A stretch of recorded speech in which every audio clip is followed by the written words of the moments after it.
প্রশান্তি জড়িত নিদ্রা মানুষের জীবনের একটা অত্যন্ত গুরুত্বপূর্ণ সুখ এবং প্রয়োজনীয়তাও। দেখতে গেলে এই সংসারের প্রত্যেক পশু পাখি, প্রত্যেক জীব অবশ্যই নিদ্রা প্রাপ্ত করেন, কিন্তু মানুষ, যার মধ্যে বিচার বিবেচনা করার শক্তি অন্যদের থেকে অনেক বেশি, তার কিন্তু ঘুমের কিছু সমস্যা অবশ্যই হয়। কি বলেন, তাই তো? এবার এর কারণ কি? চিন্তা। এবার চিন্তা আমাদের সবার জীবনে আছে। আমরা সকলে জানি যে চিন্তা কখনো আমাদের সাহায্য করে না, তাও আমাদের জীবনে আছে। কেন? চিন্তার মাধ্যমে কি কখনো কোনো সমস্যার সমাধান হয়েছে? অর্থের চিন্তা করলে কি অর্থ লাভ হয়? ভবিষ্যতের চিন্তা করলে কি ভবিষ্যৎ ঠিক হয়ে যায়? স্বাস্থ্যের চিন্তা করলে কি স্বাস্থ্য নিজে থেকেই ঠিক হয়? হয় না। তাহলে এই সব কিছু থেকে আমাদের একটা ছোট্ট শিক্ষা অবশ্যই লাভ করা উচিত। আপনিও আপনার কাঁধ থেকে চিন্তার এই বোঝা নামিয়ে ফেলুন। আর এই সব ইচ্ছে একত্রিত হয়ে আমাদের মনে চিন্তা উৎপন্ন করে। তাই এই চিন্তাগুলিকে ত্যাগ করুন। প্রকৃতির প্রেমের উপর বিশ্বাস রাখুন। মনে রাখবেন, যিনি চিন্তামুক্ত হবেন তিনি চিতামুক্ত হবেন। সুখের নিদ্রা প্রাপ্ত করুন, আর নিদ্রায় যাবার আগে আমার সাথে ভালোবেসে বলুন, রাধা রাধা। মহাদেব, সেই দেবতা যিনি মহান, যাকে দেবতাদের দেবতা বলা হয়, যিনি হলেন আমার আরাধ্য। কখনো আপনার মনে এই প্রশ্ন এসেছে যে শিবকেই কেন মহাদেব বলা হয়, অন্য কোনো দেবতাকে কেন বলা হয় না?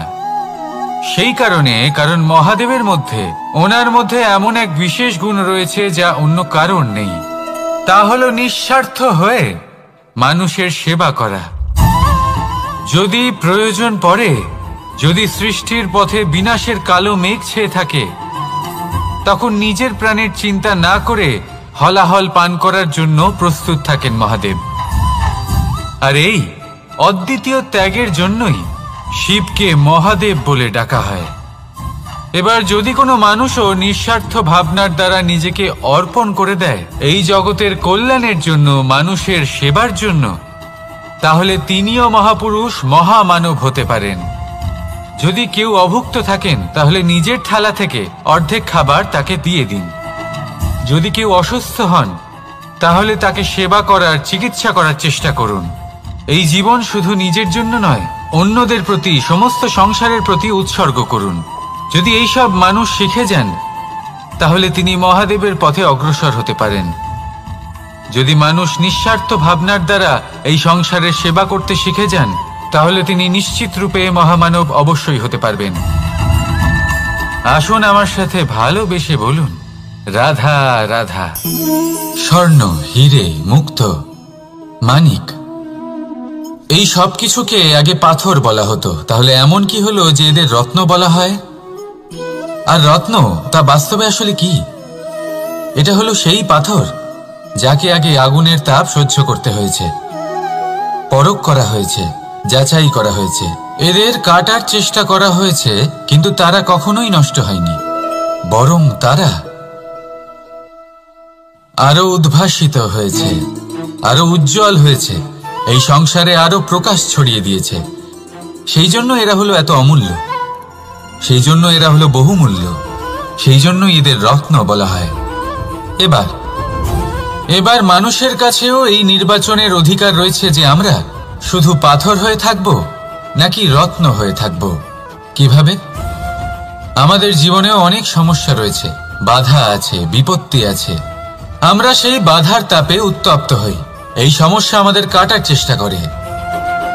অনেক মানুষ বিভিন্ন পরিস্থিতি আমাদের ভাঙার চেষ্টা করে, কিন্তু আমাদের নষ্ট হলে চলবে না। যেভাবে এই রত্ন সমস্যার সম্মুখীন হয়ে পাথর থেকে রত্ন হয়েছে, সেইভাবেই আমাদেরও আমাদের সমস্যার সম্মুখীন হয়ে রত্ন হয়ে উঠতে হবে, এই সংসারে প্রকাশের স্রোত হয়ে উঠতে হবে।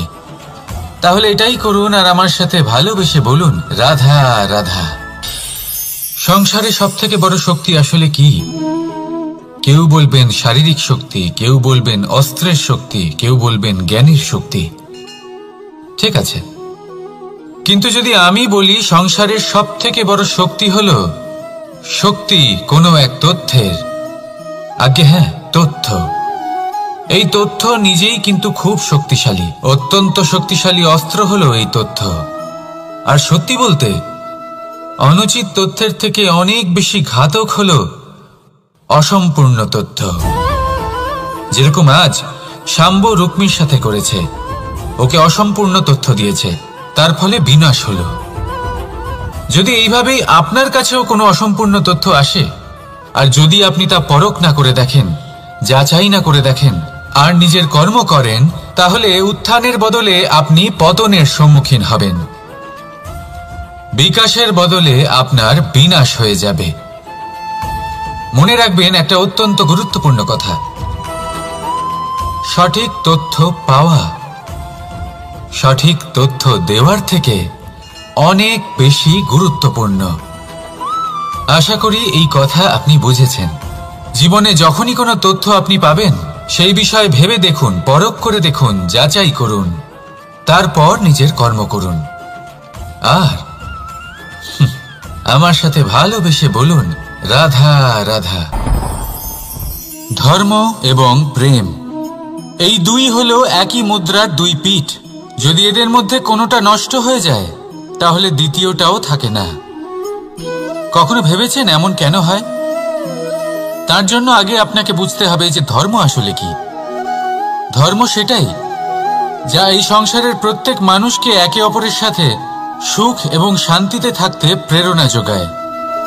এই প্রেরণার আধার হলো প্রেম। প্রেম সেটাই যা আপনার মধ্যে অন্য কারোর প্রতি করুণাবোধ জাগিয়ে তোলে, সম্মান জাগিয়ে তোলে। এবার যদি প্রেম চলে যায়, তাহলে সবার আগে বিনাশ হবে সম্মান আর করুণাবোধের। এবার যেখানে না প্রেম রয়েছে, না সম্মান রয়েছে, না করুণা রয়েছে, সেখানে ধর্ম কিভাবে বাস করবে? অশুভ ইচ্ছে জাগ্রত হয়ে ওঠে, ক্রোধ জাগ্রত হয়ে ওঠে, অহংকার জাগ্রত হয়ে ওঠে, আর তারপর আরম্ভ হয় অধর্মের। তাই যা যা ভাবনা আপনার অন্তরে প্রবেশ করছে, করতে দিন, কিন্তু যাই হোক না কেন, এই প্রেমকে নিজের থেকে দূরে যেতে দেবেন না। এই প্রেমকে চিরকাল নিজের কাছে রাখুন, নিজের হৃদয়। আর এই প্রেম ভাব নিয়ে বলুন, রাধা রাধা। মানুষের জীবনে উন্নতি লাভ করার জন্য তিনটি স্তম্ভের প্রয়োজন হয়। প্রথম স্তম্ভ শিক্ষা। এই শিক্ষা আমাদের জ্ঞান প্রদান করে। দ্বিতীয় স্তম্ভ ব্যবসা, যার দ্বারা আমরা ধন উপার্জন করি। তৃতীয় স্তম্ভ হলো আমাদের ঈশ্বর, আমাদের ইষ্ট। এনার সাথে যদি আমরা জুড়ে থাকতে পারি, তাহলে এমন একটা মানসিক বল আপনি লাভ করবেন যেটা এই সংসারে আর কোথাও পাওয়া সম্ভব নয়। কিন্তু মানুষ অনেক সময় জীবনে এই তিনটি স্তম্ভ লাভ করা সত্ত্বেও সামনে অগ্রসর হতে পারেন না। তখনও জীবনে কঠিন পরিস্থিতি আসতেই থাকে। এমনটা ঠিক কেন হয়? কারণ সে জীবনে এই তিনটি স্তম্ভ লাভ করে নেয়, জীবনে প্রয়োগও করে, কিন্তু তার ভিতের কথা সে ভুলেই যায়। যেমন প্রথম স্তম্ভ অর্থাৎ শিক্ষা। এই শিক্ষার আধার হলো শুভ চেতনা। যদি অন্তরে শুভ চেতনা না থাকে, তাহলে এই শিক্ষার কোনো গুরুত্ব থাকে না। দ্বিতীয় স্তম্ভ ব্যবসা। পরিশ্রম করে উপার্জন করতে হবে, এই কথাটা আমরা সবাই জানি এবং সবাই চেষ্টাও করি। কিন্তু ব্যবসা করতে করতে আমরা এটা ভুলে যাই আমাদের ব্যবহার কেমন হয়ে পড়েছে। এই ব্যবহার যদি শুভ হয়, তাহলে আমাদের উপার্জন আস্তে আস্তে একটা স্থির জায়গায় এসে পৌঁছবে। এবং তৃতীয় স্তম্ভ আমাদের ভগবান। যদি ওনার স্মরণে আপনি যেতে চান, তাহলে তার পূর্বে নিজের মা বাবাকে সেবা করুন, তাদের যত্ন করুন, তাদেরকে ভালোবাসুন, কারণ ওনারাই হলেন এই সংসারে আপনার সব থেকে বড় ইষ্ট। তাহলে তিন স্তম্ভের সাথে সাথে তাদের আধারকেও নিজের জীবনে প্রাধান্য দিন। কোনো সমস্যা আসবে না, জীবনে একের পর এক উন্নতি করবেন এবং এই মন প্রসন্ন হয়ে বলবে, রাধা রাধা। সুখ, দুঃখ এবং শক্তি, এই তিন হলো এই সংসারের ত্রিদেবের মতো। আমাদের জীবনে যা কিছু ঘটছে এই তিনটির ভিত্তির উপরেই হচ্ছে। আসলে এই সংসারের একটা নিয়ম আছে, যখনই আপনি কিছু লাভ করেন এই সংসার আপনার পরীক্ষা নেয়। এটা জানার জন্য আপনার পরীক্ষা নেয় যে আপনি যা কিছুই লাভ করেছেন আপনি কি আদৌ সেটার যোগ্য কিনা। ঠিক সেইভাবেই এই সুখ, দুঃখ এবং শক্তি আপনার পরীক্ষা নিয়ে থাকে। যখন সুখ আসে তখন সে আপনার পরীক্ষা নেয় যে আপনার মধ্যে অহংবোধ জাগ্রত হয়নি তো। যদি অহংবোধ চলে আসে তাহলে সুখ সেখানেই সঙ্গ ত্যাগ করে। দুঃখ আপনার ধৈর্যের পরীক্ষা নিতে থাকে, আর যদি আপনার মধ্যে ধৈর্য না থাকে তাহলে এটা আপনাকে আরো বেশি দুঃখের গভীর অন্ধকারে ঠেলে দেবে। সেখানে শক্তি পরীক্ষা নেয় আপনার বিনম্রতার। যদি আপনি বিনম্র না হন তাহলে হয় এই শক্তি আপনার সঙ্গ ত্যাগ করবে, নয় এই শক্তি বিনম্রতার অভাবে আপনার পতনের কারণ হতে পারে। এই সংসারে যে কোনো ব্যক্তি যিনি এই পরীক্ষায় উত্তীর্ণ হয়ে থাকেন এই জীবনে তিনি সাফল্য লাভ করেন। আসুন আমার সাথে ভালোবেসে বলুন, রাধা রাধা। ভয়ের সাথে আমরা সবাই পরিচিত, কষ্টও আমরা সবাই পেয়েছি। কখনো কখনো আমরা অসুস্থ হয়ে পড়ি, আর এমন সময় হলে মাতার মমতা, কখনো বাবার স্নেহ, কখনো বন্ধুদের পাশে থাকার অনুভূতি আমাদের রোগ নিরাময়ে সাহায্য করে। কখনো যদি আমরা নিরাশ হয়ে পড়ি, তখন যদি আমাদের কোনো আপনজন আমাদের দুটো ভালো কথা বলে তখন আমাদের মনোবল বেড়ে যায়। ঠিক তেমন সংসারের এই রঙ্গমঞ্চে যদি আপনি পীড়িত অনুভব করেন, কিছু শুভ কথা আলোচনা করুন, কিছু স্তুতি গান করুন, কিছু মুহূর্তের জন্য হলেও নিজের ইষ্টদেবের কথা স্মরণ করুন আর প্রার্থনা করুন। সাহস বাড়বে, শক্তিও বৃদ্ধি পাবে এবং সামনে এগিয়ে চলার পথও দেখতে পাবেন। তখন এই মন প্রসন্ন হয়ে বলবে, রাধা রাধা। এই সংসারে কখনো কোনো ব্যক্তিকে তার বাইরের পোশাক দেখে বিচার করার চেষ্টা করবেন না, এটা খুব বড় ভুল করবেন।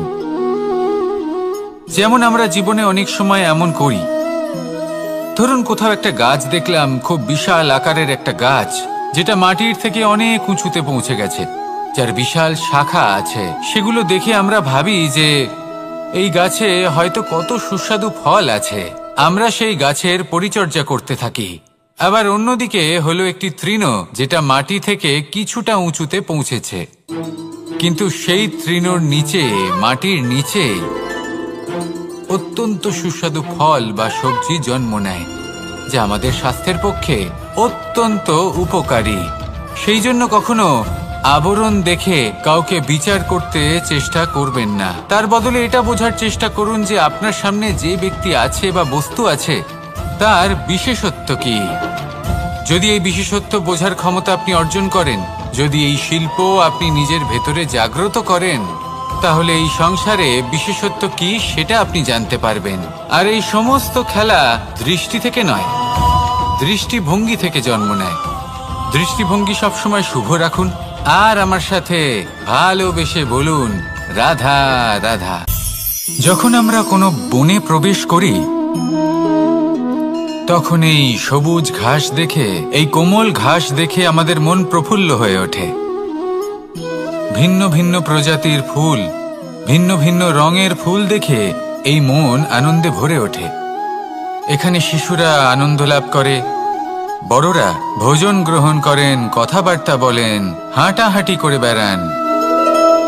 এবার ভেবে দেখুন, যখন এই উপবনের নির্মাণ হয়েছিল সেই সময় যদি এই মাটিকে সঠিকভাবে খনন না করা হতো, যদি তাতে সঠিকভাবে বীজ রোপণ না করা হতো, যদি কোনো সংঘর্ষ না হতো, পরিশ্রম না করা হতো, যদি চলতে চলতে পায়ে কাঁটা না বিঁধে যেত, তাহলে এই সুন্দর বন দেখে আমরা কি এই আনন্দ লাভ করতে পারতাম? কখনোই নয়। ধরুন কোনো নদীর তটে সুন্দর একটি বন আছে, সেই বনের আনন্দ লাভ করতে গেলে আপনাকে সেই নদী পার করতেই হবে। যদি সুখের নদীর কাছে পৌঁছতে চান তাহলে তটে যে কাঁটা রয়েছে সেগুলোর সাথে সংঘর্ষ করতেই হবে। এই সংসারে যদি আপনি সুখ লাভ করতে চান তাহলে সুখ লাভের এই যাত্রা শুরু করতে হবে সংঘর্ষ দ্বারা। তাহলে সংঘর্ষকে স্বাগত জানান, এর পেছনেই সুখ রয়েছে যা আপনার জন্য অপেক্ষা করছে। এবার হাসুন আর আমার সাথে ভালোবেসে বলুন, রাধা রাধা। সংসারে আমাদের জীবনের সবথেকে বড় দোষ কি আপনি জানেন? কেউ বলবেন লোভ, কেউ বলবেন লালসা, কেউ বলবেন অসত্য। দেখুন, দুঃখের মূল কারণ হলো পরিশ্রম না করা। কিছু মানুষ ভাবেন যে আমি জীবনে কোনো পরিশ্রম করব না, অথচ আমি সবকিছু প্রাপ্ত করতে চাই। আর এমন এক কারণের জন্যই দূতের মতো খেলা আমাদের জীবনে প্রবেশ করার সুযোগ পায়। দূত, এই দূত আসলে কি? দূত অর্থাৎ কোনো পরিশ্রম ছাড়াই অন্য কেউ পরিশ্রম করে যা অর্জন করেছেন, যে সুখ সুবিধা অর্জন করেছেন, তা নিজের জন্য শুধুমাত্র একটা খেলার মাধ্যমে নিজের করে নেবার ইচ্ছে। আর এই ইচ্ছে অত্যন্ত বিনাশকারী হতে পারে। এই ইচ্ছে যদি আপনার বিবেক, আপনার মন, আপনার চেতনা, আপনার ভাবনা প্রবাহিত করে ফেলে, তারপরে আপনি চেষ্টা করতে শুরু করে দেবেন, আর সেইখান থেকেই আপনার পতন শুরু হবে। এই চেষ্টা করবেন যে অন্য কারোর জীবনের সমস্ত ধন, তার সমস্ত জীবন সম্পূর্ণভাবে নিজের করে নেওয়ার। কারণ প্রথমে আশা জাগ্রত হয়, আর এই আশা হতাশায় পরিণত হতে সময় লাগে না। এই হতাশা কুণ্ঠায় পরিণত হতে সময় লাগে না, কুণ্ঠা লোভে পরিণত হতে সময় লাগে না, আর এই লোভ প্রতিশোধ স্পৃহাতে পরিণত হতে সময় লাগে না। আর যখন এই সব কিছু হয়, আপনি দুষ্ট হয়ে যান। আর সবাই জানেন যে প্রত্যেক দুষ্ট ব্যক্তির পতন হলো অবশ্যম্ভাবী। তাই নিজেকে দূতের থেকে দূরে রাখুন আর পরিশ্রমকে নিজের কাছে টেনে নিন। জীবনে আপনার যা যা স্বপ্ন রয়েছে, যা আপনি করতে চান, শুধুই পরিশ্রম দ্বারা অর্জন করুন। তাহলে তাই করুন আর আমার সাথে ভালোবেসে বলুন, রাধা রাধা। জীবনে কিছু শেখা অত্যন্ত গুরুত্বপূর্ণ। এবার কি কি শিখতে হবে সেই সব শেখানোর জন্য অনেক শিক্ষক রয়েছেন, কিন্তু কি শিখবেন না আর কি করবেন না, এটা আমাদের নিজের অভিজ্ঞতা দিয়েই শিখতে হয়। কিন্তু তার মানে এটা নয় যে যদি আপনাকে শিখতে হয় যে আগুনের তাপ কতটা, আপনাকে আগুনের মধ্যে হাত দিতে হবে। না, অন্য কারোর অভিজ্ঞতা দ্বারাও শিখতে পারেন। প্রশ্ন শুধুমাত্র একটাই যে আপনি কি শিখতে চান নাকি চান না। যদি আপনি এটাই ভাবেন যে আমি শুধুই নিজের অভিজ্ঞতা দ্বারাই শিখতে চাই, তাহলে জীবনকাল ছোট মনে হবে, অনেক কিছুই শিখতে পারবেন না। তাই নিজের সাথে সাথে বড়দের অভিজ্ঞতা দ্বারাও শেখা শুরু করে দিন। এই সংসারের অভিজ্ঞতা দ্বারা শিখতে শুরু করে দিন। আর এটা নিশ্চিত রূপে শেখা আবশ্যক যে কখন কি করবেন না, কোথায় থামতে হবে আর কোথায় থামবেন না। তাহলে আসুন আর আমার সাথে ভালোবেসে বলুন, রাধা রাধা। ভোজন। এবার ভোজন সংগ্রহ করার জন্য মানুষ কি না করেন, সব সময় চেষ্টা করতে থাকেন। ফসল উৎপাদনের জন্য অনেক পরিশ্রম করতে থাকেন, কিন্তু অনেক সময় অনেক পরিশ্রম করার পরেও ফসল ভালো উৎপাদন হয় না। এর কারণ কি? কারণ হলো এটাই যে আপনি পরিশ্রম হয়তো অনেক করেছেন, কিন্তু আপনার নজর তো সেই বীজের দিকে ছিলই না যা আপনি রোপণ করেছেন। সেই জন্য সব সময় কোনো বীজ রোপণ করার আগে তাকে পরখ করে দেখুন, তা অত্যন্ত আবশ্যক। আর সেইভাবেই যখনই কোনো কর্মের প্রশ্ন আসে, তাহলে সেখানে শুধুমাত্র পরিশ্রম যথেষ্ট নয়। সেই কাজের প্রতি আপনার কর্তব্য কি, আপনার উদ্দেশ্য কি, সেটা জানা হলো অত্যন্ত গুরুত্বপূর্ণ। তাই কর্ম করুন, কিন্তু সেই কর্মের প্রতি আপনার যা উদ্দেশ্য তার মাহাত্ম্য বুঝতে চেষ্টা করুন। তাহলে আসুন আমার সাথে ভালোবেসে বলুন, রাধা রাধা। প্রশান্তি জড়িত নিদ্রা। মানুষের জীবনের একটা অত্যন্ত গুরুত্বপূর্ণ সুখ এবং প্রয়োজনীয়তাও। দেখতে গেলে এই সংসারের প্রত্যেক পশু পাখি, প্রত্যেক জীব অবশ্যই নিদ্রা প্রাপ্ত করেন, কিন্তু মানুষ, যার মধ্যে বিচার বিবেচনা করার শক্তি অন্যদের থেকে অনেক বেশি, তার কিন্তু ঘুমের কিছু সমস্যা অবশ্যই হয়। কি বলেন, তাই তো? এবার এর কারণ কি? চিন্তা। এবার চিন্তা আমাদের সবার জীবনে আছে। আমরা সকলে জানি যে চিন্তা কখনো আমাদের সাহায্য করে না, তাও আমাদের জীবনে আছে। কেন? চিন্তার মাধ্যমে কি কখনো কোনো সমস্যার সমাধান হয়েছে? অর্থের চিন্তা করলে কি অর্থ লাভ হয়? ভবিষ্যতের চিন্তা করলে কি ভবিষ্যৎ ঠিক হয়ে যায়? স্বাস্থ্যের চিন্তা করলে কি স্বাস্থ্য নিজে থেকেই ঠিক হয়? হয় না। তাহলে এই সব কিছু থেকে আমাদের একটা ছোট্ট শিক্ষা অবশ্যই লাভ করা উচিত। আপনিও আপনার কাঁধ থেকে চিন্তার এই বোঝা নামিয়ে ফেলুন। আর ইচ্ছে, এই সব ইচ্ছে একত্রিত হয়ে আমাদের মনে চিন্তা উৎপন্ন করে। তাই এই চিন্তাগুলিকে ত্যাগ করুন। প্রকৃতির প্রেমের ওপর বিশ্বাস রাখুন। মনে রাখবেন, যিনি চিন্তামুক্ত হবেন তিনি চিতামুক্ত হবেন। সুখের নিদ্রা প্রাপ্ত করুন, আর নিদ্রায় যাবার আগে আমার সাথে ভালোবেসে বলুন, রাধা রাধা। মহাদেব, সেই দেবতা যিনি মহান, যাকে দেবতাদের দেবতা বলা হয়, যিনি হলেন আমার আরাধ্য। কখনো আপনার মনে এই প্রশ্ন এসেছে যে শিবকেই কেন মহাদেব বলা হয়, অন্য কোনো দেবতাকে কেন বলা হয় না? সেই কারণ মহাদেবের মধ্যে, ওনার মধ্যে এমন এক বিশেষ গুণ রয়েছে যা অন্য কারণ নেই। তা হলো নিঃস্বার্থ হয়ে মানুষের সেবা করা। যদি প্রয়োজন পড়ে, যদি সৃষ্টির পথে বিনাশের কালো মেঘ ছেয়ে থাকে, তখন নিজের প্রাণের চিন্তা না করে হলাহল পান করার জন্য প্রস্তুত থাকেন মহাদেব। আর এই অদ্বিতীয় ত্যাগের জন্যই শিবকে মহাদেব বলে ডাকা হয়। এবার যদি কোনো মানুষও নিঃস্বার্থ ভাবনার দ্বারা নিজেকে অর্পণ করে দেয় এই জগতের কল্যাণের জন্য, মানুষের সেবার জন্য, তাহলে তিনিও মহাপুরুষ, মহামানব হতে পারেন। যদি কেউ অভুক্ত থাকেন, তাহলে নিজের থালা থেকে অর্ধেক খাবার তাকে দিয়ে দিন।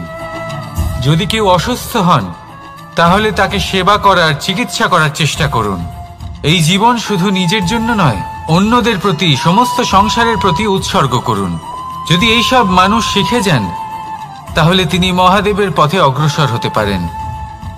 যদি মানুষ নিঃস্বার্থ ভাবনার দ্বারা এই সংসারের সেবা করতে শিখে যান, তাহলে তিনি নিশ্চিত রূপে মহামানব অবশ্যই হতে পারবেন।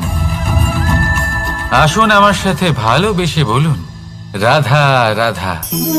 স্বর্ণ, হিরে, মুক্ত, মানিক, এই সব কিছুকে আগে পাথর বলা হতো। তাহলে এমন কি হলো যে এদের রত্ন বলা হয়? আর রত্ন তা বাস্তবে আসলে কি? এটা হলো সেই পাথর যাকে আগে আগুনের তাপ সহ্য করতে হয়েছে, পরখ করা হয়েছে, যাচাই করা হয়েছে, এদের কাটার চেষ্টা করা হয়েছে, কিন্তু তারা কখনোই নষ্ট হয়নি, বরং তারা আরো উদ্ভাসিত হয়েছে, আরো উজ্জ্বল হয়েছে, এই সংসারে আরো প্রকাশ ছড়িয়ে দিয়েছে। সেই জন্য এরা হলো এত অমূল্য, সেই জন্য এরা হলো বহুমূল্য, সেই জন্য এদের রত্ন বলা হয়। এবার মানুষের কাছেও এই নির্বাচনের অধিকার রয়েছে যে আমরা শুধু পাথর হয়ে থাকব নাকি রত্ন হয়ে থাকব। কিভাবে? আমাদের জীবনেও অনেক সমস্যা রয়েছে, বাধা আছে, বিপত্তি আছে। আমরা সেই বাধার তাপে উত্তপ্ত হই, এই সমস্যা আমাদের কাটার চেষ্টা করে। অনেক মানুষ বিভিন্ন পরিস্থিতি আমাদের ভাঙার চেষ্টা করে, কিন্তু আমাদের নষ্ট হলে চলবে না। যেভাবে এই রত্ন সমস্যার সম্মুখীন হয়ে পাথর থেকে রত্ন হয়েছে, সেইভাবেই আমাদেরও আমাদের সমস্যার সম্মুখীন হয়ে রত্ন হয়ে উঠতে হবে, এই সংসারে প্রকাশের স্রোত হয়ে উঠতে হবে। তাহলে এটাই করুন আর আমার সাথে ভালোবেসে বলুন, রাধা রাধা। সংসারে সব থেকে বড় শক্তি আসলে কি? কেউ বলবেন শারীরিক শক্তি, কেউ বলবেন অস্ত্রের শক্তি, কেউ বলবেন জ্ঞানের শক্তি। ঠিক আছে, কিন্তু যদি আমি বলি সংসারের সব থেকে বড় শক্তি হল শক্তি কোনো এক তথ্যের, আগে হ্যাঁ, তথ্য। এই তথ্য নিজেই কিন্তু খুব শক্তিশালী, অত্যন্ত শক্তিশালী অস্ত্র হলো এই তথ্য। আর সত্যি বলতে অনুচিত তথ্যের থেকে অনেক বেশি ঘাতক হলো অসম্পূর্ণ তথ্য। যেরকম আজ শাম্ব রুক্মির সাথে করেছে, ওকে অসম্পূর্ণ তথ্য দিয়েছে, তার ফলে বিনাশ হলো। যদি এইভাবেই আপনার কাছেও কোনো অসম্পূর্ণ তথ্য আসে, আর যদি আপনি তা পরখ না করে দেখেন, যাচাই না করে দেখেন, আর নিজের কর্ম করেন, তাহলে উত্থানের বদলে আপনি পতনের সম্মুখীন হবেন। বিকাশের বদলে আপনার বিনাশ হয়ে যাবে। মনে রাখবেন একটা অত্যন্ত গুরুত্বপূর্ণ কথা, সঠিক তথ্য পাওয়া সঠিক তথ্য দেওয়ার থেকে অনেক বেশি গুরুত্বপূর্ণ। আশা করি এই কথা আপনি বুঝেছেন। জীবনে যখনই কোনো তথ্য আপনি পাবেন, সেই বিষয়ে ভেবে দেখুন, পরখ করে দেখুন, যাচাই করুন, তারপর নিজের কর্ম করুন। আর আমার সাথে ভালোবেসে বলুন, রাধা রাধা। ধর্ম এবং প্রেম, এই দুই হলো একই মুদ্রার দুই পিঠ। যদি এদের মধ্যে কোনোটা নষ্ট হয়ে যায়, তাহলে দ্বিতীয়টাও থাকে না। কখনো ভেবেছেন এমন কেন হয়? তার জন্য আগে আপনাকে বুঝতে হবে যে ধর্ম আসলে কি। ধর্ম সেটাই যা এই সংসারের প্রত্যেক মানুষকে একে অপরের সাথে সুখ এবং শান্তিতে থাকতে প্রেরণা যোগায়। এই প্রেরণার আধার হলো প্রেম। প্রেম সেটাই যা আপনার মধ্যে অন্য কারোর প্রতি করুণাবোধ জাগিয়ে তোলে, সম্মান জাগিয়ে তোলে। এবার যদি প্রেম চলে যায়, তাহলে সবার আগে বিনাশ হবে সম্মান আর করুণাবোধের। এবার যেখানে না প্রেম রয়েছে, না সম্মান রয়েছে, না করুণা রয়েছে, সেখানে ধর্ম কিভাবে বাস করবে? অশুভ ইচ্ছে জাগ্রত হয়ে ওঠে, ক্রোধ জাগ্রত হয়ে ওঠে, অহংকার জাগ্রত হয়ে ওঠে, আর তারপর আরম্ভ হয় অধর্মের। তাই যা যা ভাবনা আপনার অন্তরে প্রবেশ করছে, করতে দিন, কিন্তু যাই হোক না কেন, এই প্রেমকে নিজের থেকে দূরে যেতে দেবেন না। এই প্রেমকে চিরকাল নিজের কাছে রাখুন, নিজের হৃদয়। আর এই প্রেম ভাব নিয়ে বলুন, রাধা রাধা। মানুষের জীবনে উন্নতি লাভ করার জন্য তিনটি স্তম্ভের প্রয়োজন হয়। প্রথম স্তম্ভ শিক্ষা। এই শিক্ষা আমাদের জ্ঞান প্রদান করে। দ্বিতীয় স্তম্ভ ব্যবসা, যার দ্বারা আমরা ধন উপার্জন করি। তৃতীয় স্তম্ভ হলো আমাদের ঈশ্বর, আমাদের ইষ্ট। এনার সাথে যদি আমরা জুড়ে থাকতে পারি, তাহলে এমন একটা মানসিক বল আপনি লাভ করবেন যেটা এই সংসারে আর কোথাও পাওয়া সম্ভব নয়। কিন্তু মানুষ অনেক সময় জীবনে এই তিনটি স্তম্ভ লাভ করা সত্ত্বেও সামনে অগ্রসর হতে পারেন না। তখনও জীবনে কঠিন পরিস্থিতি আসতেই থাকে। এমনটা ঠিক কেন হয়? কারণ সে জীবনে এই তিনটি স্তম্ভ লাভ করে নেয়, জীবনে প্রয়োগও করে, কিন্তু তার ভিতের কথা সে ভুলেই যায়। যেমন প্রথম স্তম্ভ অর্থাৎ শিক্ষা। এই শিক্ষার আধার হলো শুভ চেতনা। যদি অন্তরে শুভ চেতনা না থাকে, তাহলে এই শিক্ষার কোনো গুরুত্ব থাকে না। দ্বিতীয় স্তম্ভ ব্যবসা। পরিশ্রম করে উপার্জন করতে হবে, এই কথাটা আমরা সবাই জানি এবং সবাই চেষ্টাও করি। কিন্তু ব্যবসা করতে করতে আমরা এটা ভুলে যাই আমাদের ব্যবহার কেমন হয়ে পড়েছে। এই ব্যবহার যদি শুভ হয়, তাহলে আমাদের উপার্জন আস্তে আস্তে একটা স্থির জায়গায় এসে পৌঁছবে। এবং তৃতীয় স্তম্ভ আমাদের ভগবান। যদি ওনার স্মরণে আপনি যেতে চান, তাহলে তার পূর্বে নিজের মা বাবাকে সেবা করুন, তাদের যত্ন করুন, তাদেরকে ভালোবাসুন, কারণ ওনারাই হলেন এই সংসারে আপনার সব থেকে বড় ইষ্ট। তাহলে তিন স্তম্ভের সাথে সাথে তাদের আধারকেও নিজের জীবনে প্রাধান্য দিন। কোনো সমস্যা আসবে না, জীবনে একের পর এক উন্নতি করবেন এবং এই মন প্রসন্ন হয়ে বলবে, রাধা রাধা। সুখ, দুঃখ এবং শক্তি এই তিন হলো এই সংসারের ত্রিদেবের মতো। আমাদের জীবনে যা কিছু ঘটছে এই তিনটির ভিত্তির উপরেই হচ্ছে। আসলে এই সংসারের একটা নিয়ম আছে, যখনই আপনি কিছু লাভ করেন এই সংসার আপনার পরীক্ষা নেয়। এটা জানার জন্য আপনার পরীক্ষা নেয় যে আপনি যা কিছুই লাভ করেছেন আপনি কি আদৌ সেটার যোগ্য কিনা। ঠিক সেইভাবেই এই সুখ, দুঃখ এবং শক্তি আপনার পরীক্ষা নিয়ে থাকে। যখন সুখ আসে তখন সে আপনার পরীক্ষা নেয় যে আপনার মধ্যে অহংবোধ জাগ্রত হয়নি তো। যদি অহংবোধ চলে আসে তাহলে সুখ সেখানেই সঙ্গ ত্যাগ করে। দুঃখ আপনার ধৈর্যের পরীক্ষা নিতে থাকে, আর যদি আপনার মধ্যে ধৈর্য না থাকে তাহলে এটা আপনাকে আরো বেশি দুঃখের গভীর অন্ধকারে ঠেলে দেবে। সেখানে শক্তি পরীক্ষা নেয় আপনার বিনম্রতার। যদি আপনি বিনম্র না হন তাহলে হয় এই শক্তি আপনার সঙ্গ ত্যাগ করবে, নয় এই শক্তি বিনম্রতার অভাবে আপনার পতনের কারণ হতে পারে। এই সংসারে যে কোনো ব্যক্তি যিনি এই পরীক্ষায় উত্তীর্ণ হয়ে থাকেন এই জীবনে তিনি সাফল্য লাভ করেন। আসুন আমার সাথে ভালোবেসে বলুন, রাধা রাধা।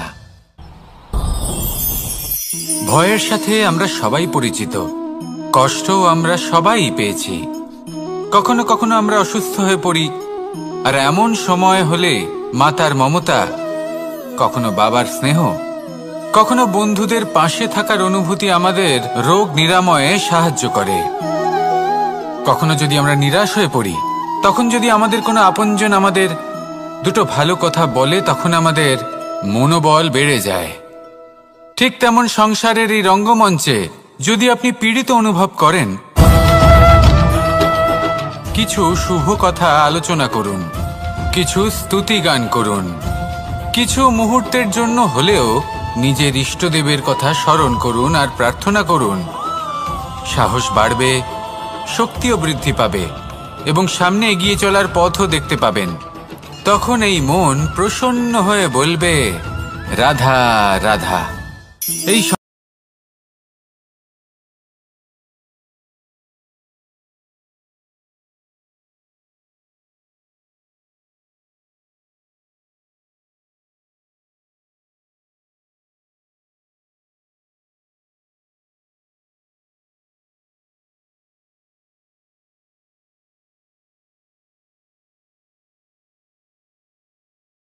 সুস্বাদু ফল আছে, আমরা সেই গাছের পরিচর্যা করতে থাকি।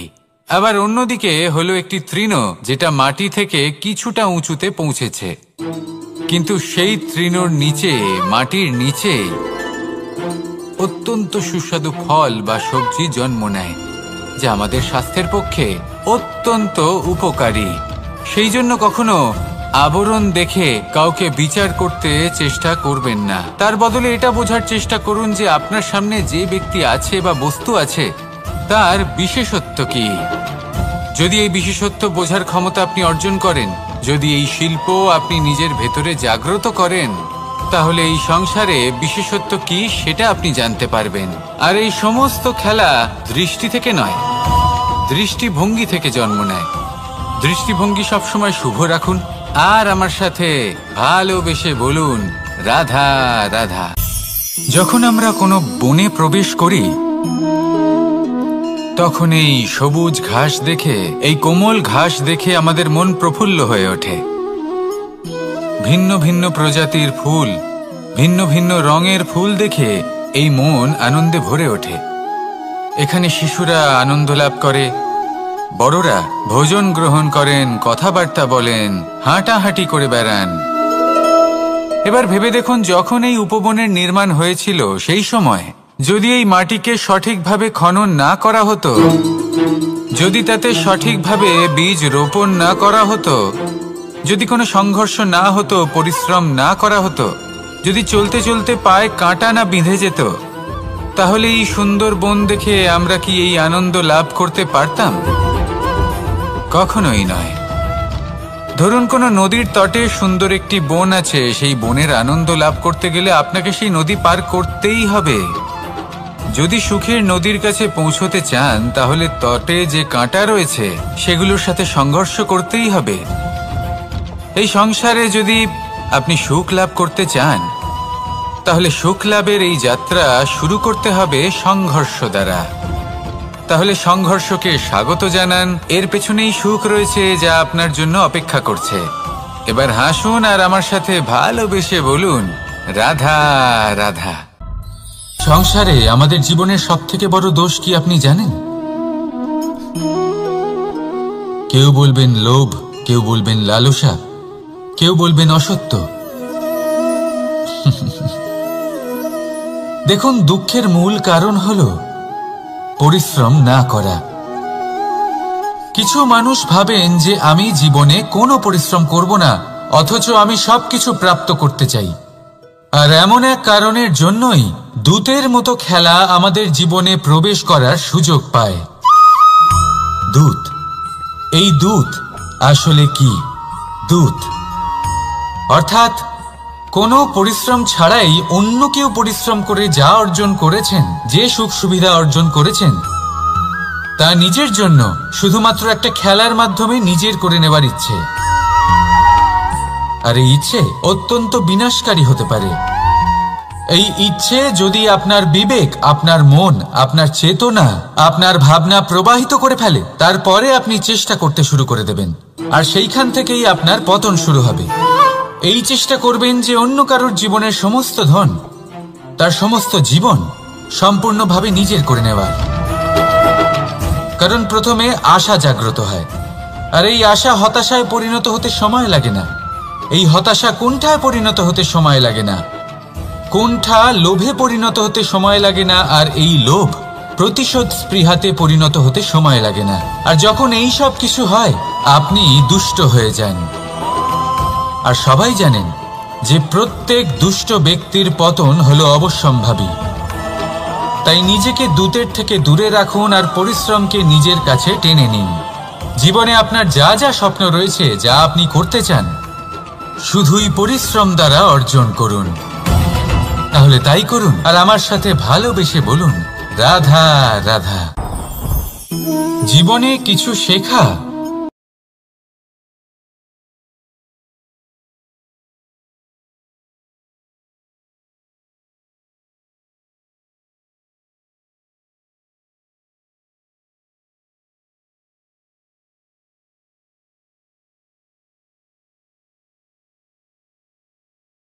আগুনের তাপ কতটা আপনাকে আগুনের মধ্যে হাত দিতে হবে না, অন্য কারোর অভিজ্ঞতা দ্বারাও শিখতে পারেন। প্রশ্ন শুধুমাত্র একটাই যে আপনি কি শিখতে চান নাকি চান না। যদি আপনি এটাই ভাবেন যে আমি শুধুই নিজের অভিজ্ঞতা দ্বারাই শিখতে চাই, তাহলে জীবনকাল ছোট মনে হবে, অনেক কিছুই শিখতে পারবেন না। তাই নিজের সাথে সাথে বড়দের অভিজ্ঞতা দ্বারাও শেখা শুরু করে দিন। এই সংসারের অভিজ্ঞতা দ্বারা শিখতে শুরু করে দিন। আর এটা নিশ্চিত রূপে শেখা আবশ্যক যে কখন কি করবেন না, কোথায় থামতে হবে আর কোথায় থামবেন না। তাহলে আসুন আর আমার সাথে ভালোবেসে বলুন, রাধা রাধা। আমাদের সকলের জীবনেই দুই ধরনের ব্যক্তি থাকেন, বন্ধু এবং শত্রু। তারা হলেন আমাদের প্রিয় বন্ধু, যারা আমাদের জীবনে সবসময় আমাদের পাশে থাকেন। কখনো কখনো আমরা তাদের জন্য কিছুই করি না, তাও তারা আমাদের আনন্দ প্রদান করেন, ভালোবাসা প্রদান করেন। আর অন্যদিকে থাকে আমাদের শত্রু। দেখতে গেলে যখন আমরা জন্ম নিই তখন কিন্তু আমাদের কোনো বন্ধু থাকে না, আমাদের কোনো শত্রুও থাকে না। কিন্তু যত ধীরে ধীরে আমরা জীবনে এগোতে থাকি, আমাদের বয়স বাড়তে থাকে, তখন আমাদের বন্ধু আর শত্রু এই দুইয়ের সংখ্যা বাড়তে থাকে। আর সেই সবকিছু নির্ভর করছে আমাদের কথার ওপর এবং আমাদের ব্যবহারের ওপর। এবারে আপনি যদি কোনো ব্যক্তিকে স্বাগত জানান উদার চিত্তে, ভালোবেসে, তাহলে সেই ব্যক্তি আপনার বন্ধু হবেই হবে। কিন্তু যদি আপনি নিজে হাতে কাউকে সামনে অগ্রসর হতে বাধা দেন, বিনা কারণে তার সাথে খারাপ ব্যবহার করেন, তাহলে তার মনে শত্রুতার বোধ অবশ্যই জেগে উঠবে। আর রইল বিষয় কথার, যদি আপনার কথা মধুর হয় তাহলে সবাইকে আপনি আপন করে নিতে পারবেন। এই কথাই যদি কটু হয় তাহলে আপনার আপনজনেরাও দূরে চলে যেতে পারে। তাই নিজের কথার উপর সংযম রাখুন এবং নিজের আচরণ উদার করে তুলুন। জীবনে সুখই সুখ থাকবে। আসুন আমার সাথে ভালোবেসে বলুন, রাধা রাধা। এই সংসার